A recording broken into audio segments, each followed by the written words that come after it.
लोग अक्सर शिकायत करते हैं, कभी माँ-बाप की, कभी दोस्तों की, कभी राजनेताओं की, कभी समाज की, पर अपने अंदर कभी कोई कमियाँ नहीं ढूँढते। एक समाज सेवक होने से अच्छा है एक स्वार्थी होना। कम से कम उसको यह तो पता चलेगा कि उसके अंदर कितनी कमी है और उन कमियों को दूर करने के लिए उसे क्या करना चाहिए। दूसरों के घर की बुराई से पहले अपने घर का दरवाज़ा ठीक करना ज़्यादा अच्छा होता है। आज का टॉपिक भी हमारा इसी बारे में है। हम आज जानेंगे कि हम कैसे अपनी कमियों को जान सकते हैं और उनको दूर कर सकते हैं, जिससे हमारी परिस्थिति भी बदलेगी। हम अपनी परिस्थितियों को बेहतर जान पाएंगे कि हमारे अंदर क्या कमियां हैं और हम इनको कैसे ठीक कर सकते हैं। और इससे फ़ायदा यह होगा कि एक तो हम अपनी पर्सनालिटी को डेवलप कर लेंगे और दूसरा हम दूसरों की परिस्थितियों को भी आसानी से समझ पाएंगे और साथ ही साथ हमारे इनकम का सोर्स भी यह बन पाएगा। मैं आज आपको ऐसी 5 कमियां बताऊंगा जिससे कि आपकी ज़िंदगी बदल सकती है। हालांकि मेरी तो बदली है, मैंने तो सिर्फ 3 या 4 कमियां ही दूर की हैं, फिर भी मेरी लाइफ में चेंज आ गया है। मैं आपको अच्छे से दिख रहा हूँ ना। अब क्या है कि अभी मेरा नया सेटअप है तो मुझे बनाने में प्रॉब्लम हो रही है। मैं भी सीख ही रहा हूँ अभी वीडियो बनाने, तो अगर कोई प्रॉब्लम आ रही है तो सॉरी उसके लिए। मैं कोशिश करूँगा कि धीरे धीरे मेरी वीडियो बेहतर हो जाए। मैं 1 महीने से सोच रहा हूँ कि आखिर क्या ऐसी कमियाँ हैं जो मेरे अंदर है या मेरे जैसे और भी बच्चे हैं जिनके अंदर है, और जिनको दूर करके हमारे कम से कम पर्सनालिटी और हम अपने करियर में कामयाब तो हो सकते हैं। काफ़ी सोचने के बाद मेरे को 5 ऐसी कमियां लगी जो हर बच्चे को है ना बचपन से ही इन पर काम करना चाहिए। मुझे तो इस पर काम करने के लिए काफ़ी टाइम लग गया। मैंने तो 2-3 कमियां करीब 24 साल की उम्र में ही ठीक कर पाई। उससे पहले तो मुझे कोई गाइड करने वाला भी नहीं था कि क्या कैसे किया जाए। पर मैं चाहता हूँ कि इन चीज़ों पे आप ज़रूर काम करें, इससे आपका ही फ़ायदा होगा और देखना एक दिन आपकी लाइफ बदल जाएगी। पहली कमी है बात करना। हम अक्सर ना ना तो अपने सेम जेंडर वाले और या अपोजिट जेंडर से बात करने में बहुत झिझकते हैं। मैं अपनी कहानी बताऊँ तो मैं करीब कॉलेज के बाद से ही लोगों से बात करना ठीक से मतलब ढंग से बात करना सीख पाया था। उससे पहले तो मेरी हालत बड़ी ख़राब थी। घर पे भी कोई आता था तो मैं दूसरे कमरे में छुप जाता था। छिप क्या मतलब बात ही नहीं करता था किसी से या बाहर चला जाता था। लेकिन जब कॉलेज ख़त्म हुआ तो मैंने एक कोचिंग ज्वाइन की तैयारी की। तब मैंने मन बना लिया था कि नहीं, ये अपनी कमी तो दूर करनी है, चाहे उसके लिए मुझे कुछ भी करना पड़े। तो मैंने जब गवर्नमेंट जॉब की तैयारी शुरू की तो मैं कोचिंग में जब जाता था तो फ्रंट डेस्क पर ही बैठता था। मुझे पता था यहाँ पर जो पढ़ने वाले बच्चे बैठेंगे, जो क्वेश्चन करते हैं, सर को उंगली करते हैं। तो मैं भी फिर आगे बैठने लगा और सर से सवाल पूछने लगा। धीरे धीरे क्लास में नाम होने लगा, दोस्त बने और सेम जेंडर के बने और अपोजिट जेंडर के भी। इससे ये भी पता चले कि अपोजिट जेंडर भी दोस्त बन सकते हैं। उससे पहले मुझे लगता था सिर्फ गर्लफ्रेंड ही बन सकती हैं या बॉयफ्रेंड बन सकते हैं। तो हमें ज़रूरी है ये कमी दूर करना। मुझे लगता है माँ बाप को बचपन से ही ऐसे ही स्कूल में डालना चाहिए जहाँ लड़का लड़कियों की अलग अलग रो ना हो।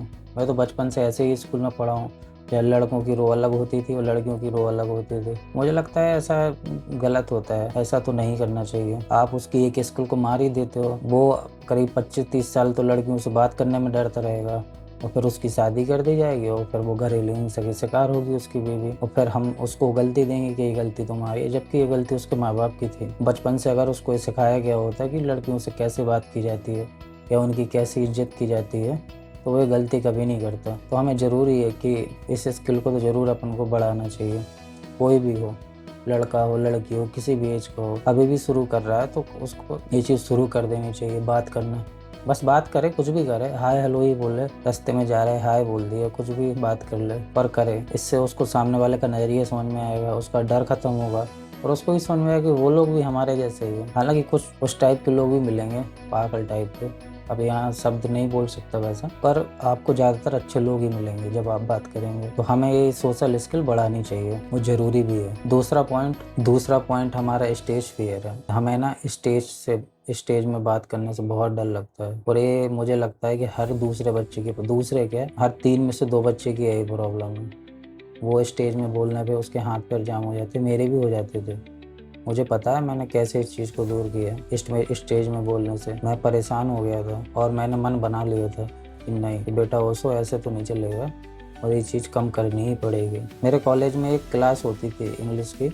एक्चुअली क्या है, वो फर्स्ट सेमेस्टर में इंग्लिश या कह लो कि पर्सनालिटी डेवलपमेंट की क्लास होती थी, जिसमें आपको खड़े करके इंग्लिश में बोलना पड़ता था। मेरी तो हालत ख़राब हो जाती थी भाई, ऐसा लगता था कि बस आज तो ज़िंदगी ख़त्म है। पर मैंने भी सोच लिया कि नहीं यार, वो ऐसे काम नहीं चलेगा। तो फिर हॉस्टल में मैंने धीरे धीरे बात करना शुरू किया, जबकि लोगों से बात करने में तब भी डर लगता था। तो मैंने फिर हॉस्टल में जो भी प्रोग्राम होते थे, कुछ भी होता था, मैं पार्टिसिपेट कर लेता। पता था बैंड बजेगी मेरी, और मैंने शुरू कर दिया एक-एक करके, एक-एक करके, एक-एक करके 1 साल, 2 साल, 3 साल, और धीरे-धीरे चीज़ें कम हो गई।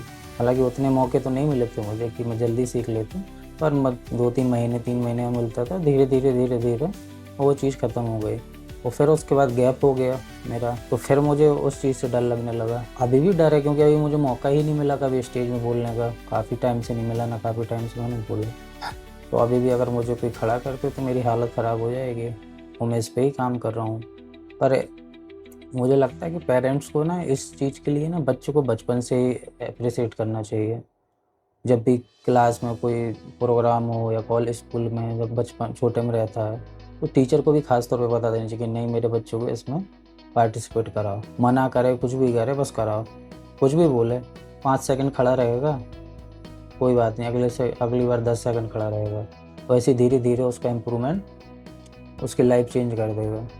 और चीज़ पता है, तो आपको किसी भी जॉब में, चाहे वो टेक्निकल हो, नॉन टेक्निकल हो, उसमें 85% चीज़ें जो मैं आज आपको कमियाँ बताऊँगा ना, ये 5 चीज़ें काम आती हैं, जबकि 20% सिर्फ़ टेक्निकल नॉलेज काम में आती है, चाहे वो कोई भी फ़ील्ड हो। तो आप समझ सकते हो कितनी ज़रूरी है ये चीज़। और इसकी सबसे ख़ास बात है कि इसमें लीडरशिप क्वालिटी तुम्हारी अपने आप डेवलप हो जाएगी, तुम बोल पाओगे ना। तो कम से कम अगर पेरेंट्स कोई सुन रहा है मेरी, अभी पता है मुझे पहली वीडियो है तो कोई नहीं सुनेगा, लेकिन अगर कोई सुन रहा है तो पेरेंट्स को कम से कम इतना तो करना चाहिए बच्चों को, क्योंकि हमारा एजुकेशन सिस्टम बड़ा ख़राब है। इससे उसकी लाइफ सही हो जाएगी, उसको कभी डे ये 2 पॉइंट तो ख़ास तौर पे बहुत ज़रूरी है बच्चों को, कि बचपन से ही उसको सिखाया जाए, ताकि बाद में उसको खुद से ना सीखना पड़े। खुद से सीखने में बहुत समय लग जाता है।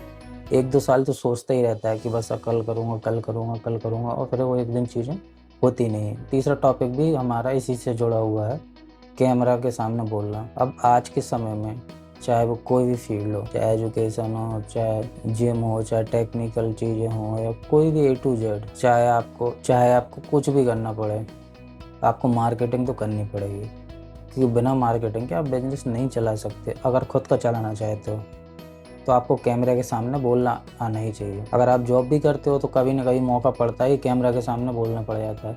कभी किसी ने टास्क दे दिया तो क्या करोगे? फिर बोलना तो पड़ेगा आपको। आप मना तो नहीं कर सकते कि नहीं, मुझे नहीं बोलना, मैं ये काम नहीं कर पाऊँगा। आप नहीं करोगे तो आपकी जगह दूसरा ले लेगा, उसको प्रमोशन मिल जाएगा। और आज के समय में ये ज़रूरी है। मैं खुद सीख रहा हूँ, अभी देखो पहली वीडियो बना रहा हूँ। धीरे-धीरे मेरे अंदर भी पर्सनैलिटी डेवलप हो गई। जैसे भी बने, पर मैं बना तो रहा हूँ, कोशिश कर रहा हूँ। धीरे-धीरे मुझे पता है सही हो जाएगा। अभी बस मैंने एक चीज़ सीखी है कि कैमरा के सामने देखकर बोलना है, बस वही बोल रहा हूँ। अभी तो मेरे शायद एक्सप्रेशन भी नहीं आ रहे होंगे, क्या बोल रहा हूँ, क्या नहीं बोल रहा हूँ। तो बस बोलना शुरू करो, कुछ भी बोलो। चाहे तो रोज़ सुबह रोज़ उठ के, जैसे मैं सुबह उठता हूँ, 2 मिनट व्लॉग बनाता हूँ खुद का। किसी को ना यूट्यूब में अपलोड करता हूँ, ना कुछ करता हूँ, बस बना लेता हूँ और रख लेता हूँ। रोज़ देखता हूँ कि आज मैंने कैसा बनाया, और उसमें मैं सिर्फ यही बताता हूँ कल मैं आज क्या करूँगा, क्या नहीं करूँगा। अगले दिन देखता हूँ उसको क्या किया, क्या नहीं किया। इससे 2 चीज़ों का फ़ायदा होता है, एक तो कैमरा के सामने मेरा डर ख़त्म होता है, और दूसरा मुझे पता चलता है कि अच्छा मैंने कल ये नहीं किया तो मुझे एक चीज़ करनी है, चाहे कुछ भी हो जाए। अभी तो मेरा सेटअप भी अच्छा नहीं है, बस एक मोबाइल फ़ोन है, और मोबाइल फ़ोन रखने के लिए जो स्टैंड होता है ट्राइपॉड, वो है। बेड पे रख कर बना रहा हूँ अभी वीडियो, और मैंने कहा शुरू करते हैं, देखते हैं क्या होता है, क्योंकि ज़रूरी है। अगर हम कैमरे के सामने बोलना नहीं सीखेंगे तो ना तो हम अपने समाज के लिए कुछ कर पाएंगे, और ना अपनी पर्सनल लाइफ में। हमारा देश की हालत तो आपको पता ही है, बताने की ज़रूरत है नहीं है। आगे जाके मैं बनाऊंगा इन सब पर वीडियो, पर अभी इस बात इन पर चल रही है कमियों को लेकर, तो आज इस पे ही बात करते हैं। धीरे-धीरे उन टॉपिकों को भी कवर करेंगे, देखते हैं। चौथा है फिटनेस, ये सबसे ज़्यादा ज़रूरी है। मतलब इस चीज़ ने मेरी लाइफ बदल दी थी। कॉलेज में शुरुआत तो मैंने 2008 से कर क्या दी थी, ट्राई किया था। एक बार गया, 3 दिन गया, फिर एब्सेंट, फिर 3 साल बाद गया, फिर 2 दिन गया, फिर एब्सेंट, 4 साल फिर गैप हुआ 4 साल का, फिर एब्सेंट। फिर जाकर 2019-20 में मेरा एक फ़्लो बना बस कि नहीं, जाना है। मैंने उसके लिए सबसे पहले पैसा खर्च किया, 6000 रुपये खर्च किए, और मैंने जाना शुरू किया। 1 या 2 महीने में मुझे बस थोड़ा-सा मेरा 2 या 3 केजी मेरा वेट बढ़ा, और बस मुझे समझ में आ गया कि नहीं, पहले तो मैं बहुत पतला था, करीब 50 किलो का होऊँगा। अब तो मैं 70 किलो का हूँ। कोई फैट वाली बॉडी नहीं है मेरी, मतलब थोड़ा फैट तो है ही है, पर जो भी बढ़ाया है सिर्फ जिम से ही वेट बढ़ाया है मैंने। हालांकि अभी 3-4 महीने से 6 महीने से मेरा गैप ही चल रहा है, अभी नहीं जा पा रहा हूँ किसी वजह से। पर इस चीज़ ने मेरी लाइफ को है ना चेंज कर दिया। अब लोग कहें, कुछ लोग कहते हैं कि योग कर लिया करो, ध्यान कर लिया करो। मुझे नहीं लगता है कि योग करने या ध्यान करने में आजकल के बच्चों का मन लगता है। और दूसरी बात, लुक भी तो मायने रखता है। आप अगर अच्छे नहीं दिखोगे तो आपका कोई दूसरी बार मन ही नहीं करेगा वो चीज़ करने का। मेरा तो ये मानना है कि शुरुआत करो, धीरे धीरे आप योग और ध्यान में भी जाओ। कम से कम फिटनेस तो करो, 1 घंटे का रूटीन तो बनाओ। और ये सिर्फ सुंदर दिखने या और चीज़ों के लिए नहीं है। एक तो आपका पूरा टाइम टेबल बनाएगी पूरे दिन का, कि मुझे सुबह इतने टाइम ये करना है, शाम को ये करना है और रात को ये करना है। पूरा दिन भर का टाइम टेबल बना देगी। दूसरी चीज़, इससे आपकी मेंटल हेल्थ भी ठीक होगी। आपको 15 भी क्या, 1 हफ्ते रेगुलर चले जाओगे, आपको अंतर समझ में आ जाएगा कि नहीं यार, मैं कुछ तो सही कर रहा हूँ। और आपका साथ में लुक भी चेंज होता रहेगा, आप थोड़े और सुंदर होते चले जाओगे, जो आज के ज़माने में परिभाषा है। लोग कितना ही कह ले, नहीं शक्ल सूरत से कुछ नहीं होता, पर होता तो है। मेरे कहने और आपके कहने से कुछ बदलेगा तो नहीं। लोग पहले तो शक्ल देख कर ही बात करते हैं। शक्ल क्या मतलब, पहले आपका शरीर हुलिया देखते हैं, ठीक है। अब हर आदमी के पास तो कपड़े होते नहीं हैं कि नहीं वो 1 लाख की शर्ट पहनेगा, 2 लाख का पैंट पहनेगा, नहीं कर सकते ना। हम अब मिडिल क्या, लोअर मिडिल क्लास, आधी भारत की आधी जनता तो मिडिल क्लास ही है और ज़्यादा ही। क्या कहाँ से अफोर्ड कर पाएगा तुम्हें। तो बेहतर है कि आप अपने शरीर पर ध्यान रखो। लुक सही होगा तो कपड़े कोई भी पहन लेना, आपके ऊपर सारे अच्छे लगेंगे। चाहे 100 रुपये की टी शर्ट पहन लेना, आपके ऊपर 1 नंबर लगेगी। तो माँ बाप को भी थोड़ा इन चीज़ों के लिए बोलना चाहिए बच्चों को कि नहीं, आप जाओ शुरू करो, हम पैसे देते हैं, खाना पीना डाइट जो भी लगेगा हम देंगे। थोड़ा थोड़ा ही सही, शुरुआत में थोड़ा थोड़ा गए, 3 केले 2 अंडे से शुरुआत कर लो। हमने भी उतने में ही किया था। अभी देखो मेरी हालत, ये पतला दुबला लग रहा हूँ मैं, लेकिन धीरे धीरे देखना 3 महीने रेगुलर जाऊँगा, चीज़ें बदल जाएंगी मेरी लाइफ में। अभी 6 महीने से मैं ही मस्ती काट रहा हूँ जिम को लेकर। मैं खुद नहीं गया जिम और मेरी हालत देख रहे हो, शरीर पूरा डाउन हो गया, सब चीज़ें हो गई। जाता रहता हूँ तो मेरी दिमाग भी सही रहता है, फिजिकल हेल्थ भी सही रहती है, सब सही रहता है। और मुझे जो करना है उसके लिए मैं बड़ा वो रहता हूँ, पंक्चुअल रहता हूँ कि नहीं यार करना है। लेकिन जब से जिम बंद की तब से बस चल रहा है जैसे तैसे करके। तो ये हमारे 4 टॉपिक हो गए हैं कि जो सबसे ज़्यादा ज़रूरी है। एक और है, अब इसको मैं तो कहता हूँ कि अब सबके लिए तो नहीं है, पर कुछ लोगों के लिए तो है, कुछ क्या ज़्यादा ही लोगों के लिए है। 5वां इंग्लिश है। हमारे समाज में अगर हमें इंग्लिश नहीं आती तो आप समझ जाना कि आपको ज़िंदगी भर कहीं ना कहीं दूसरे या तीसरे नंबर पर रखा जाएगा। आप पहले पे तो नहीं पहुंचने वाले। आपको कितना भी झूठ बोल लो, खुद से झूठ बोल लो, दुनिया से, माँ बाप से, समाज से, चाहे जिससे भी बोल लो कि नहीं भाषा से कोई फ़र्क नहीं पड़ता नहीं है। अगर दूसरे देश में पैदा होते, चाइना में पैदा होते, कोरिया में पैदा होते, अमेरिका में पैदा होते, फ्रांस में होते, तो कोई फ़र्क नहीं पड़ता। लेकिन हमारे देश में मजबूरी है हमारी, इंग्लिश नहीं सीखोगे, चाहे आप कोई भी एग्ज़ाम की बात कर लो, चाहे किसी पढ़ाई की बात कर लो, आप कुछ अच्छा सीखना है, कुछ भी करना है, बिना इंग्लिश के तो आपको बड़ी प्रॉब्लम होने वाली है। और इंग्लिश ऐसी चीज़ है कि आप वो सोचो कि नहीं आज मैं मन बनाऊंगा और सीख लूँगा, नहीं बना पाओगे, ना कर पाओगे। कोशिश भी करोगे तो नहीं कर पाओगे।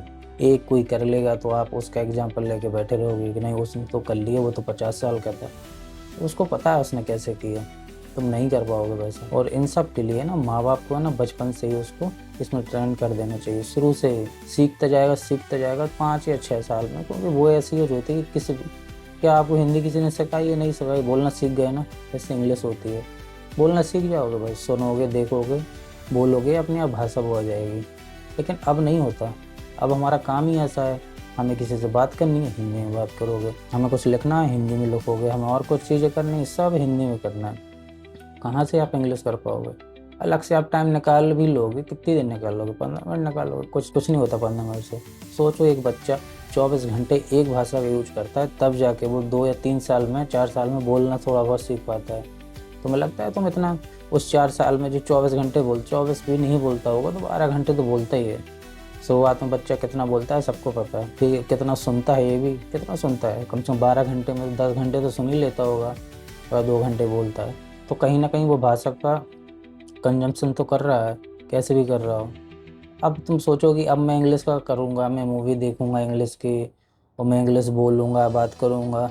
लोग कहाँ से लाओगे बोलने के लिए? ऐप में बात करोगे, कितनी देर कर लोगे? आधा घंटा, 1 घंटा। मूवी देख लो, कितनी देर देख लोगे? काम नहीं करोगे? करना तो पड़ेगा। तो सोचोगे बाद में चीज़ें हो जाती तो नहीं हो पाती। या तो आप देश बदल लो, आप दूसरे देश पहुँच जाओगे। उसी में जब 24 घंटे एक चीज़ सुनोगे तो आप भी 1 साल 2 साल में सब टकाटक हो जाओगे। तो मुझे लगता है ये 5 चीज़ें ना माँ-बाप को बहुत ध्यान देनी चाहिए और बच्चों को भी। अगर जो बच्चा सुन रहा है तो इन 5 चीज़ों को अगर वो कर लेगा, मैं गारंटी लेता हूँ उसकी लाइफ में कभी कोई प्रॉब्लम नहीं होगी, किसी भी चीज़ को लेके। ना उसको करियर की टेंशन होगी, ना उसको अपनी पर्सनल लाइफ में प्रॉब्लम होगी, ठीक है? ना उसे सोशल लाइफ में प्रॉब्लम होगी। और जो वो करना चाहता है वो आराम से कर सकता है। मैं इसकी गारंटी देता।